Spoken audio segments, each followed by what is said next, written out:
og velkommen til Seriemagasinet Speciel. Seriemagasinet Speciel er bonusepisoder til Verden ifølge Seriemagasinet, hvor vi har mulighed for at have et interview eller et emne, som falder lidt uden for de samtaler, som vi har i herværelset. Klokken er tæt på 10:30 søndag formiddag.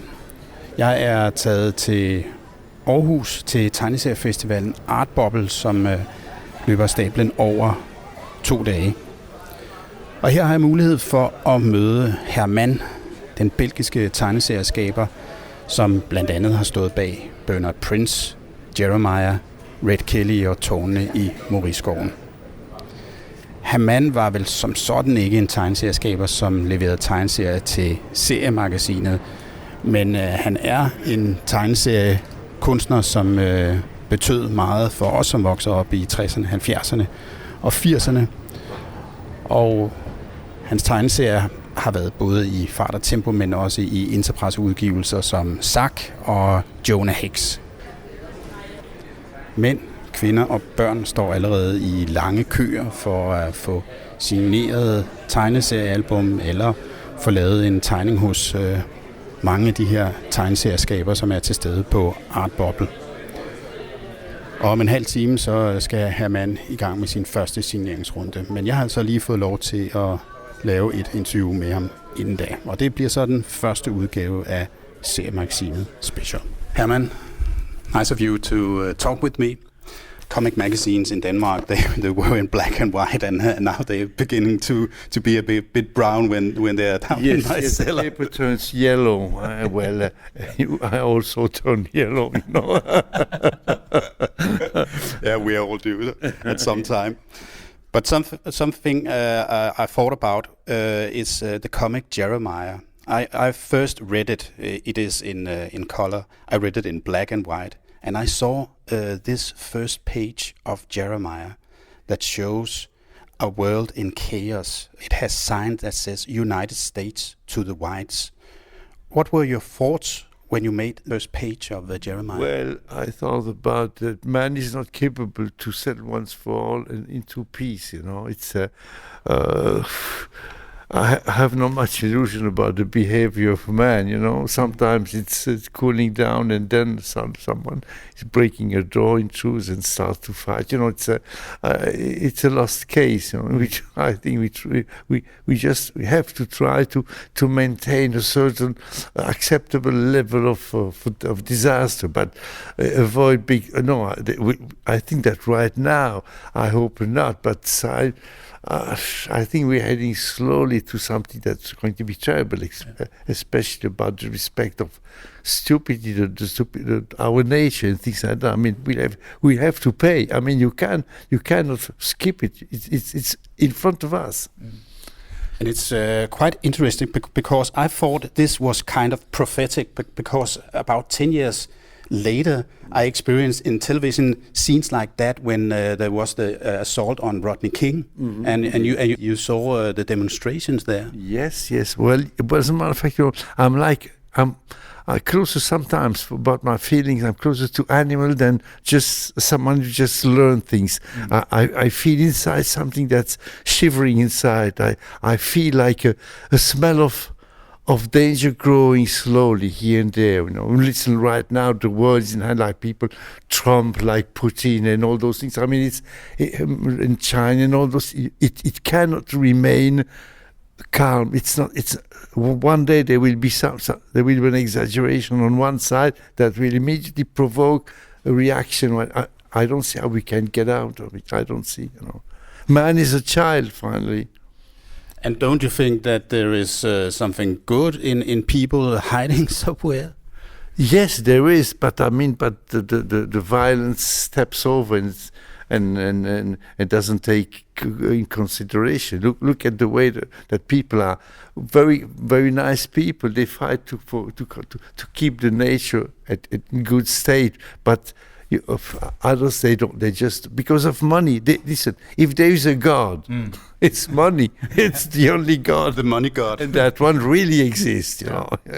And that's become more and more the case now in the ages we are living in now. It's quite frightening.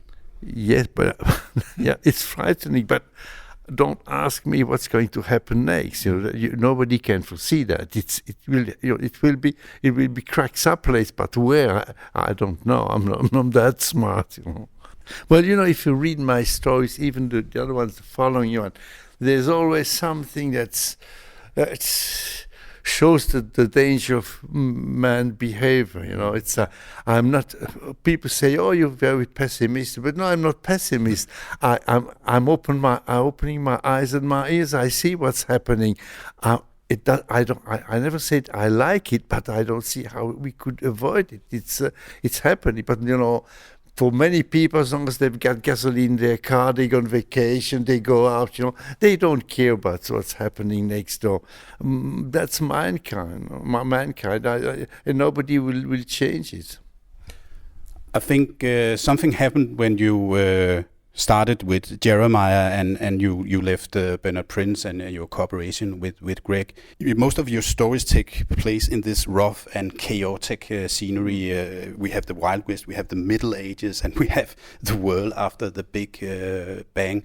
Do you think you turned yourself into some kind of political comic artist? Oh, just a second. Don't see anything religious in my case. Vegan and so on. That's not my cup of tea. I just said there is no fanatism in my head. I'm not trying to build up some kind of obscure religion. No. I'm a free man for that. I just breathe. I look at the sky. I look at the trees. And sometimes I even touch trees just for because they're like friends. You understand? Yeah. It's nice to have friends. They give shadow when it's too warm and things like that. But I'm not either. I'm not a fanatic, that's for sure. I hate that. I can understand that. Often through religion, and even now, you will never get me into it. But you said yourself, you talked about you are more into understanding the animals, and you talked about the nature. And now it came across my mind that all of your comics are very nature-based. You draw a lot of attention to the scenery, I think.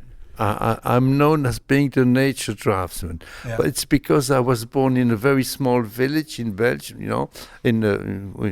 we're surrounded by woods and things like that. So I've been. What was that village called? The village, nobody knows it. It's called to a very close small city called Malmedy with a Y at the end. Okay. Yes, it's very close to the Grand Duchy of Luxembourg and Germany. That's why my name is German, because my father was from a German family who settled there a long time ago. But on the other side, on the side of my mother, she was French. The family was French. So I'm French, Belgian, and German. So I'm very European. We need that in these days. Yes. Yeah. So you grew up close to the nature?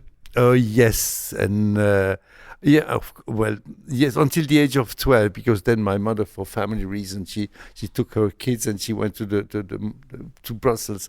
But nevertheless, I mean, the things I felt, the things I saw until the age of 12, that's something that doesn't leave you. It's for the rest of your life. That's why I'm known among the comic strip world that I'm a nature draftsman.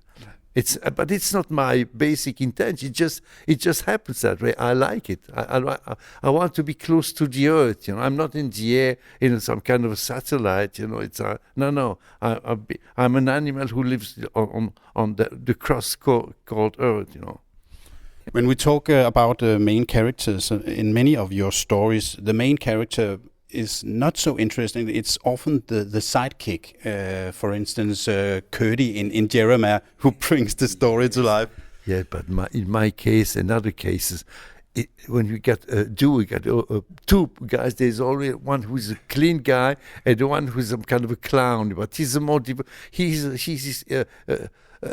he's entertaining, The other one's a bit too serious, but you need a serious side and a non-serious and eventually a little bit violent side, Yeah.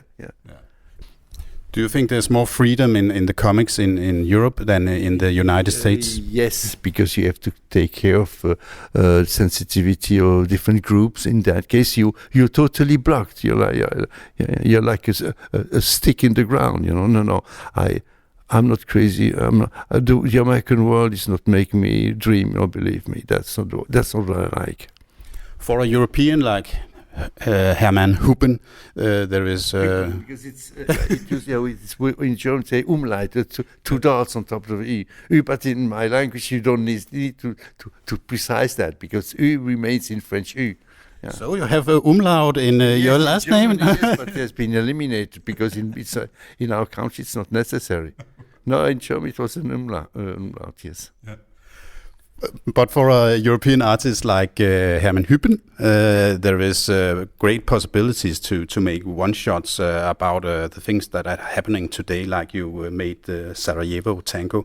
Is this something you're thinking about, making a comic about this age we're living in now? No, I'm going to tell you why. Because after Sarajevo tango, some people who were writing journalists asked me to illustrate things that had been experience they went through, but I must say that I saw it was shaking up my balance. It's when you stare in shit, it ends by smelling, and it really destroys your nose. So I haven't got the courage to be constantly on the bridge. No, that's I did Sarajevo tango, and then maybe later, I don't know when later, because I haven't got 25 years in front of me, but you don't know, but I do, I know. So let's say I'm not such a fighter. I've got up to a certain point, I've got my fragility. It's hard to you to make albums like Sarajevo Tango. It's easier to make perhaps a more fictional story. You know why? Because Sarajevo Tango was in relation with Edwin Dustemagic, who is my publisher in those countries, and he survived there. He got, his mother was shocked by Serbs fanatics on the sidewalk like a dog. Thinks that it's horrible. But it's fiction. It doesn't hurt the same way. But when you know all those things, when you hear about that, and you discover that in the United States, Mr. Boutros Ghali and those, I'm sorry, I'm going to stop saying very bad words about that. It's feel like vomiting, feel like I'm so outraged. I hate that word, that political word. I hate, frankly, roughly speaking. I don't like politicians. We need them like policemen, but I'm not crazy about them. Because also, since I had relation with that friend stuck in Sarajevo, I had news that were not said on radio, because for different reasons, So that made me even more mad than normal, because most of the people didn't even know. They don't listen. As long as they have gasoline for their car, that's the most important thing, Do you think you can awake people with your comics? Not at all. I had to spit it out. No, I have no illusions, I told you. No, it's a lost case. Let's talk a little about your way of coloring your comics now. You are doing it yourself? Yes. Well, as a matter of fact, now it is another type of process. You have a black and white, and then it's scanned, and then you've got you've got what's called blueprints. You color blueprints, and then you put them on top. Now it's my pages are full size, colored immediately. There's no black and white version. No, it's. Okay. And you work together with your son? Well, because my son wanted to make his own stuff, and of course I never tried to discourage him, because it wouldn't be good, And finally he said that he preferred to make scripts instead of making drawings, and he has his own personality in drawing, but he preferred to make scripts in that time. And then I told him, listen, son, now from now on, you're going to make stories for me, not for Jeremiah, because then he refused for Jeremiah, because he says Jeremiah is so personal that even added this. There is no script writer who's going to do something that corresponds to your character. And I believe also that's right, that Jeremiah, I cannot ask some other script writer to do things for me. It's impossible. It's too much me up to a certain point. So and readers, they expect to find something which is me in the story. But the other things he did for me, like, there's a new series in a few days called Duke. He does it, and out of question, I'm not touching it. It's his work. Are you still as passionate about Jeremiah as you were when you started it? Yes, but it's more and more difficult to get something out of me that I have not used. You see it's try to renew, to do something different, and it becomes, it's like yes. You know the wood much more than in the past, so you don't get lost in it. So you have to find a trick to excite you, but then it's difficult. I think the professional, for me, it's more difficult, though I have the same desire to do it. And now we're talking about desire. How long will you go on making comics? Well, it depends my physical condition. Yeah. So far, I'm 80. I'm working like if I was 55 or something like that. I mean, there's no difference.